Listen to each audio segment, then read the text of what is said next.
Well, hello lads, I welcome you all to a new video. Today we are continuing off in our Shutter Time Rewind series after MC's, let's say, self-assisted death, yes. I can't say it right now because, I don't know, YouTube will be mean in the first minute. So yeah, let's get right into it. Damn, I hope I never have to do that again. It seems like my stupid spur of the moment plan worked. I wanted to keep him away from Natsuki and me, but I didn't know what else to do. Return by death seems to be the only surefire way to wipe the slate clean. Kind of like saves coming in a video game and constantly restarting from your last checkpoint. I brush myself off and get back to my feet. Now what? Now that... What? Now that? No? Huh? The fact he's not above taking over a perverted girl's body to fight us is just unsettling. Damn it all. You're still struggling, I see. Hello, Juugral. What? I did a total 180 and come face to face with the evil masked guy I've been seeing often. You, who are you? I'm merely an omen of death. What of it? Oh yeah, I'm just deaf, you know? A chill guy. If that's the case, then why are you stalking me? Isn't it obvious? You reek of death itself. The young woman told you, didn't she? The only reason she enacted the ritual the first time was because you met your demise. But here you are now, walking around like a living corpse. You could say she shares the same fate thanks to enacting the same ritual. Alright, fine, you have me on a technicality. So what then? Are you here to take my soul or something?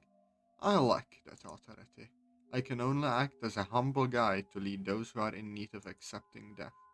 You have not accepted death. If anything, you're continuously fighting against it. You've caught my interest, young Atazoth. In fact, I'm going to lend you my assistance. It's basically death from Puss in Boots, just not angry. And how is that going to make a difference? You know more about the curse than you did before. Use your imagination. Here, allow me to give you a gentle push. I was unable to say anything further as he takes a few steps back, blending in with the shadows. As I try to go after him, I notice something on the ground where he was standing before. The hell is this? I reach down and pick it up. I inspect it. Without a doubt. Koto's phone? It is but an imitation of the genuine article. I've done my best to recreate it as best I could. I don't have the power Lord Articus has, so this is a very weak knockoff. Articus, Tarancus' brother? Do with it what you will. I will be observing and guiding you along the way. Finally, we have an ally! Yippee! He stops talking as he vanishes into the shadows. The phone is unlocked. I should feel bad about invading someone's privacy, but considering I stole and read through Natsuki's diary, you might say I'm used to it by now. I looked through the call log. The last phone call she ever made was to me. That night. That night I wish I could forget about. Wait, the text messages! I go over the text messages next. The last ones she ever got were from a number I didn't recognize. The stalker? I look over them painstakingly, my hands trembling. I can hardly read through most of it because just because of how disgusting and pitiful it is. There's generic stuff in there, like asking her how her day was, why she won't answer calls, and things like that. What really gets me, though, are the more disturbing things like asking her what kind of sexual acts she's into, if she'll show him her panties. There's even a picture of her house with the message, "You look babylicious." I know I shouldn't laugh, but bro, my man, if you're gonna stalk and do this weird shit, get better pickup lines. Come on, at least have the courtesy of not making the person cringe extremely. You look babylicious tonight, attached to it. Fucking pervert. I knew it was bad, but I didn't think it'd be this bad. That's why I scroll back to the very end, right on the day she died. These were the last text messages she ever got, all from him. I hope you cannot hear the fireworks. I'm here. I'm waiting outside for you. Where are you at? Are you talking to him again? Come on, ditch that loser already. Come on, baby girl. Don't keep me waiting. I'll just go ahead and let myself in. Found you. What? I dropped the phone in disgust. This is. Why didn't she report this to the police? She could have had a solid case against him, I know it. Then I think back to how she didn't want anyone to worry, especially her father. Now, do you see? This is what she went through all that time ago. She hardly told a single soul. She didn't even tell her parents. How sad. What's the point of showing me this aside from making me want to throw up?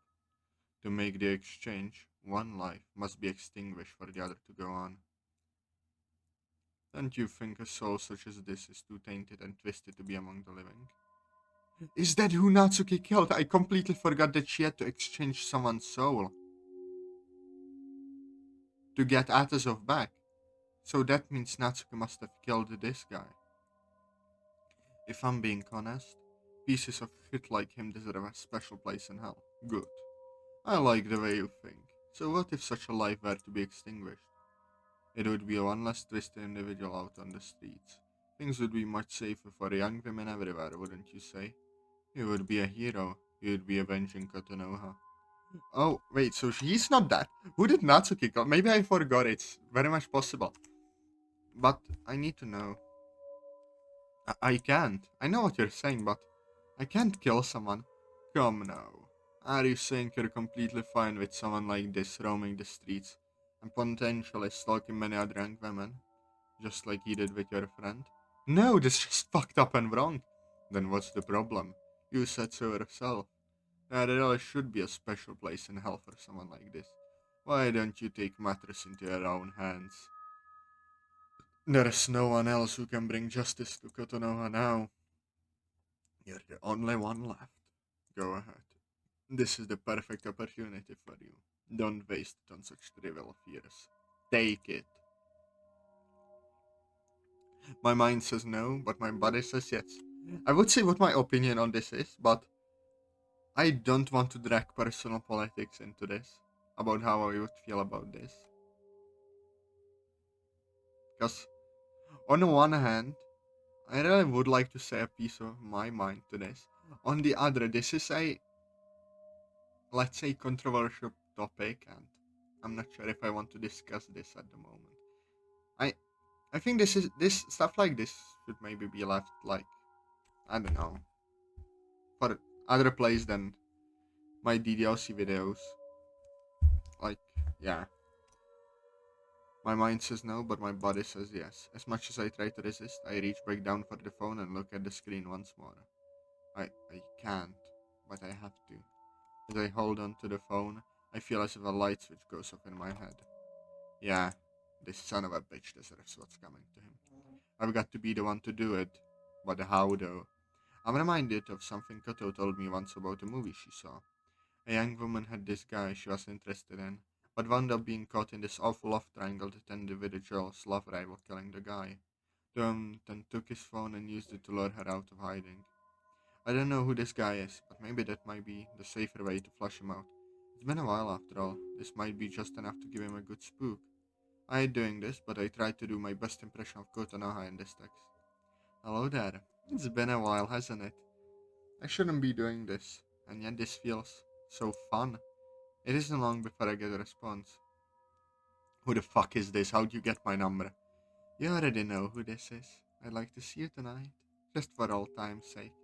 Meet me near the lake out by the park. Make sure you come alone. I've just been dying to see you again. There's no way you're her. You gotta be some fucking weirdo for pulling my leg. Whoever you are, I hope you're ready for a good ass kicking. Phone! No. Shh, shh, shh. God damn. I didn't think that actually worked, but this guy must be as stupid as Joshiro. Time to get ready, I guess. I go into the house and take the sharpest knife I can from the dirty dishes. I'm tempted to check on Natsuki one more time, but the last time that happened, no.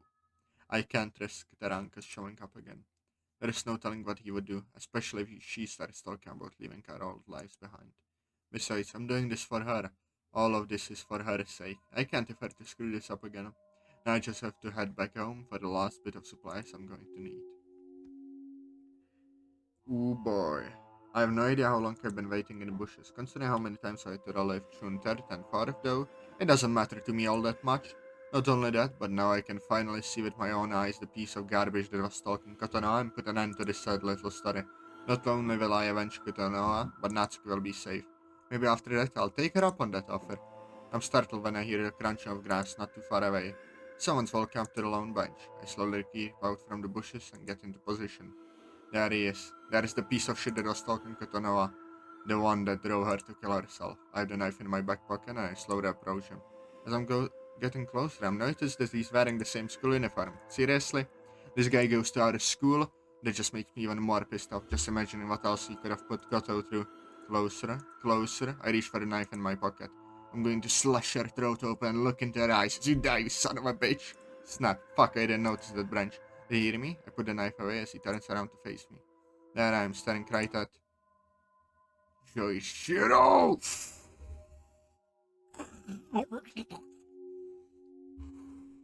Murderous intent rises, huh? What the hell are you doing here, loser? Him? How? I could ask you the same thing. Get lost. I'm here to meet somebody. No, how about you get lost? I got a text message telling me to meet right here. She said she was dying to see me too. No, no, no, no, no. You're joking, right? I mean, I know I hate him and all, but he's such a fucking idiot. Is he seriously capable of stalking someone and getting away with it a year later? How amusing. It seems you've both met before. Jushiro and I look over to see the Omen guy casually approaching us from the bench. Are you the one to text me? Are you seriously not, I don't know, wondering why the hell there is a demon appearing? No, the first thing you ask is, did you text me? No fear, no. You know what? Joishiro is a fucking asshole. I hate him, but respect for not being afraid of the literal demon. Literal omen of death and not being scared. From a certain point of view, maybe I am. Or maybe I'm not. I don't know what your gist is here, but you can take one of those antlers and shove it up your ugly ass. You get some nerve catfishing not only this loser, but me of all people. Catfishing, is that what you call it? No, I'm simply bringing together two people bound by fate. Both of you don't seem to know it, but your fates have crossed many times thanks to knowing one person, Kotonoha Higurashi. Despite this, it seems almost ironic how Atazoth here doesn't even know the truth. Quite sad if you ask me. Truth? What truth are you trying to say here? I said I'd be here to guide you, Atazoth, so here. Allow us both to open your mind. Before either of us can react, we're frozen in place. He puts a hand on each of our shoulders. Domain expansion. Infinite void. I lose consciousness just like I always do whenever a time loop starts and I fade away. What? Why am I here? I brought you both here so the two of you can finally understand the full extent of what happened that night. These are but shadows of the past, so you can't interact with them. Don't worry, Atazoth, Jaishiro's mind is here too, and he'll be watching all of this with us. That's when I see myself watching TV. My past self is sitting there, absent-mindedly, until my phone starts going off. No, no, no. Not this night. Anything but this night. Hello? Atazoth. Koto, what's the matter? I'm at home right now. Both my parents are out, so I'm here on my own. At least I could say I was. What's going on? He's just outside my house, Atazoth. Are you saying it's the stalker? He sent me several text messages and made a few calls. I can hear someone trying to bust the front door open. Damn it! I just got another one. He's asking if I'm talking to you. But, fine, I'm on my way. Just hold on. What happens if You're going to be okay. I promise you. I'm not going to let this piece of shit do anything to you. You're going to be okay. Watch my past self end the call. Honestly, I wish I could strangle myself right here. You idiot. You have no idea what's going to happen next, do you? It's your damn fault. You just had to be the hero. All because you and Koto didn't want to get the cops involved. Look where that got you. Suddenly everything changes to Kotono's kitchen. There she is. She has her phone in one hand and a gun in the other. Not just any gun though, it's the same one that she used to kill herself. So she had it on her while she was talking to me. I can hear the front door lock being messed with. Koto slams her phone down as the lock finally gave us away. Her phone buzzes with a text notification, but she doesn't bother looking at it. The door swings open. Hey there, baby girl. Joishiro? The one and only. Get back. The door swings open, revealing Joishiro standing there provokingly in the doorway. Koto's hands are trembling as she aims the gun at him. Joishiro, however, seems completely unfazed at the fact there is a gun pointed at him as he smiles at her. Is that your way of saying hello to me, you? Honestly, I can't say I'm too surprised given your reputation as a womanizer. Still though, to think you'd be the one harassing me like this. What a pitiful excuse of a man you are. Hey, come on now. That's how you're going to talk to me after everything I went through tonight? Don't take another step closer. Ha! Do you even know how to use that thing? Put that thing down before you shoot someone's eye out. I said don't get any closer. She lowers the barrel and pulls back the hammer. He probably didn't know how to use one, thanks to that. He lowers it as Joshiro puts both his arms up, dropping crowbar and a lockpick. Koto lowers the gun just a little bit more, her hand trembling as she does so. Good girl. Now why don't we talk this out like normal people here? Koto looks visibly pissed off as he says that. I wouldn't blame her. Hardly anything he said in those text messages were normal to begin with. Hell, the fact he broke in right now just screams desperation and delusion. Fine. You want to talk? Go ahead. Start talking. Why have you been doing this? Why, isn't it obvious? I've had a thing for you. I think you'd really like an ice on my arm. I already told you that I'm not interested. You're the one who can't leave well enough alone. Then after I told you that I was interested in someone else, you still continue harassing me. Come on, I'm one of the most popular guys in our year. You should be honored that I'm into you. The fact you're using your popularity as an excuse only proves how shallow you are, and someone as popular like Monika knows better than to come off as conceited and self-centered as you. Monika might be one of the most beautiful girls in our year, but you drank right up there with her in the looks department. Even that nerdy chick she hangs out with is kind of up there too. Her name's Akane, right? Maybe even that creepy girl Yuri would rank higher if she wasn't so damn gloomy all the time. You leave her out of this. This only proves my point that you're nothing but a rude, thoughtless pig that only cares about himself. That stupid grin leaves Joishiro's face. It seems like he's finally starting to take the hint here. Oh really? Well then who's the guy? What? You heard me. You said there is someone else, so who's the guy who'd rather go out with me over me? Huh? What does it even matter? The point is that I don't even like you. Just leave me alone already. Joshiro hunches over and then leaps over at Koto. Before she can even shoot at him, he knocks her to the ground. The gun falls out to her hand and clatters to the floor just a little out of reach from her. I'm sick of playing these mind games with you, bitch.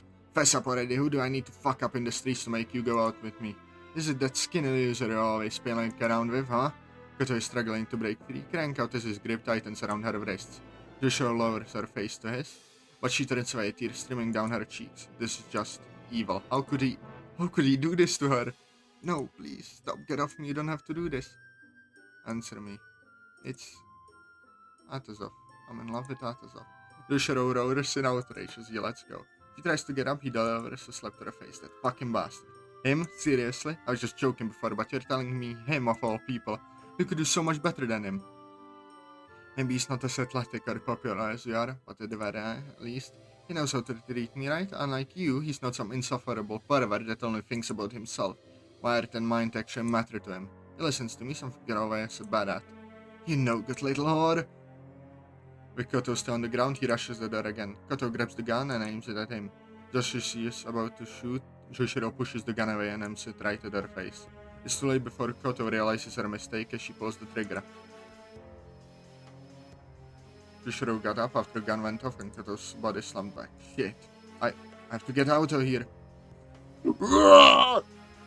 Holy fucking hell, I hope Joshiro gets fucking steamrolled, please. If this mod doesn't have the ending where he gets brutally murdered.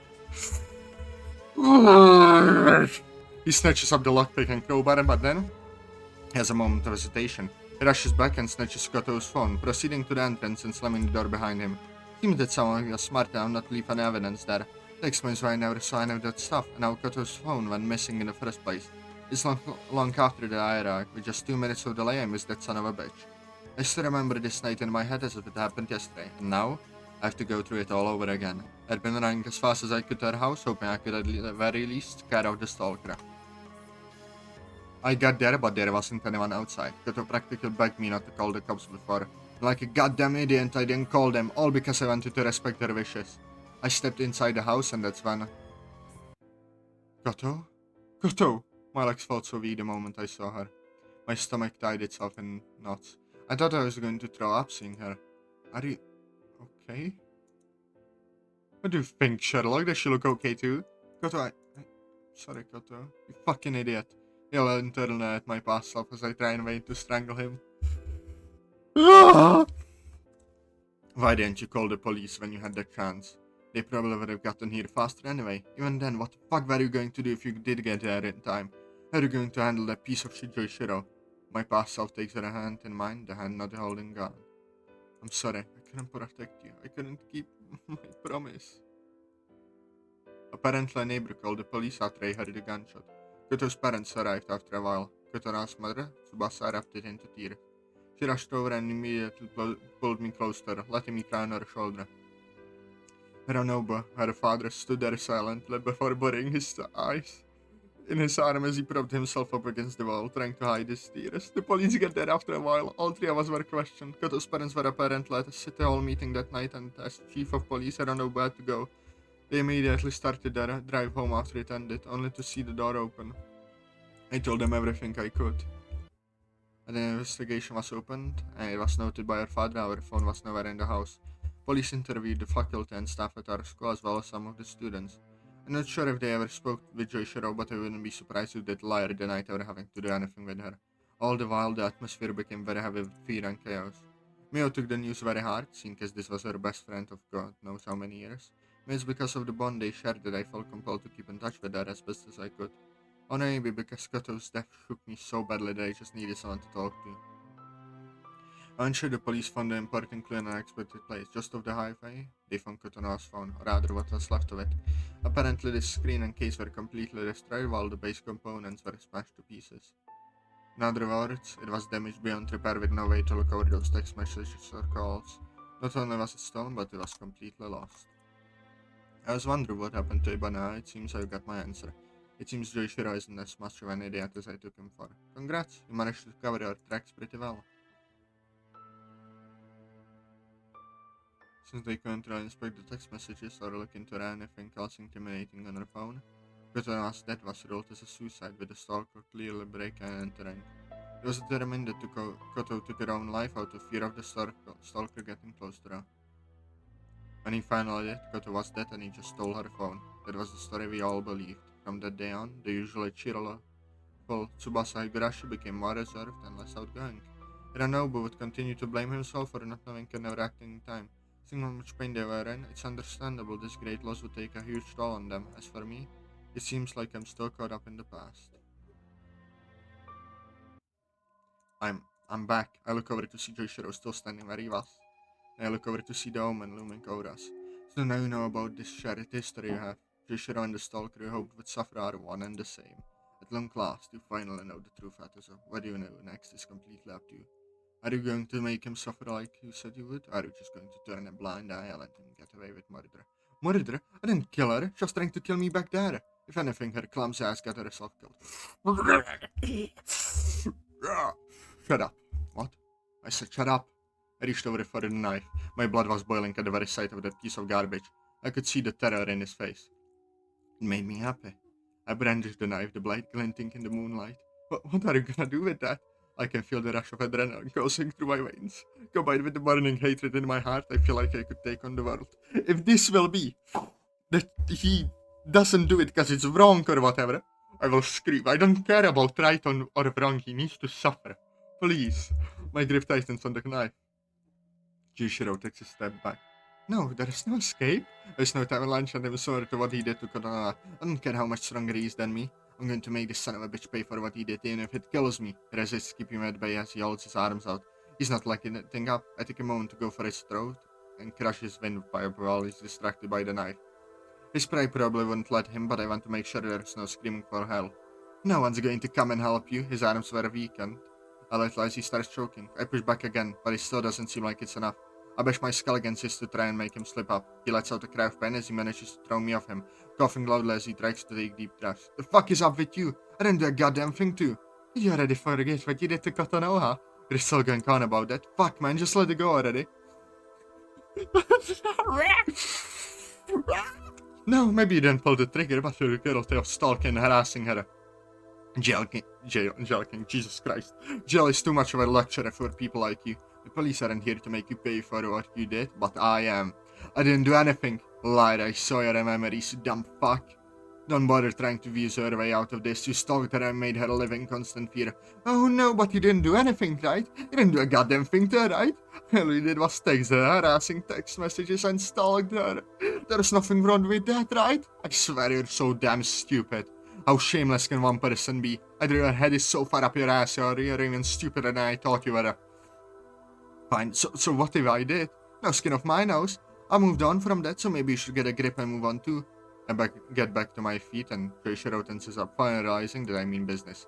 His life is at stake here and he knows it. It looks like neither of us is going to stop until one of us ends up dead. Fine by me. And if I die, I can just return by death over and over again until he pays. As I go at him again, Joshiro jumps to his feet and manages to deliver a swift kick to my side. If you lose Atazoth, I'll... Urgh! He takes his chance to grab my hand with a knife and twists it sharply to make me drop it. Then he returns the favor of my head buff from area to temporarily daze me. As I stumble back, he grabs the knife and stabs me in the gut. Ugh. The intense pain paralyzes me. He lets go of the knife and backs away slightly. Not so tough now, Arya. Wanna bet? Too busy gloating, he's surprised when I put him in a headlock. As he struggles, I pull the knife out of my stomach and give him a stab to the eye. He screams out in pain as I twist the knife in my hand. I pull it out and kick him away. You have to admit, you're pretty stupid for falling for this. I got a text message from a dead girl. What's the first thing you do? You take the bait. You threaten me and fall right into my little trap. Hook, line, and sinker. Still reeling from the pain of having an eye gouged out, he lunges and tries to take a swing on me. I dodge without much effort and deliver a sweeping kick of my own in return. The hell is wrong with you? I'm so fucked up for what I did to Koto. Then you're just as fucked up as me. No. You stalked an innocent woman and drove her to death. I'm here to wipe the earth of pathetic pieces of trash like you. We are not the same. He lunges at me again, reeling back a punch, but I duck down just in time and stab him right in the stomach, plunging and twisting it deeply into skin and muscle. He cries out in pain again, doubling over as he tries to reach for the knife. He lost a lot of blood at this point, and his attacks aren't so strong now. I'm able to grab one of his arms and I bend it as back far as I can. The sickeningly loud pop is music to my ears.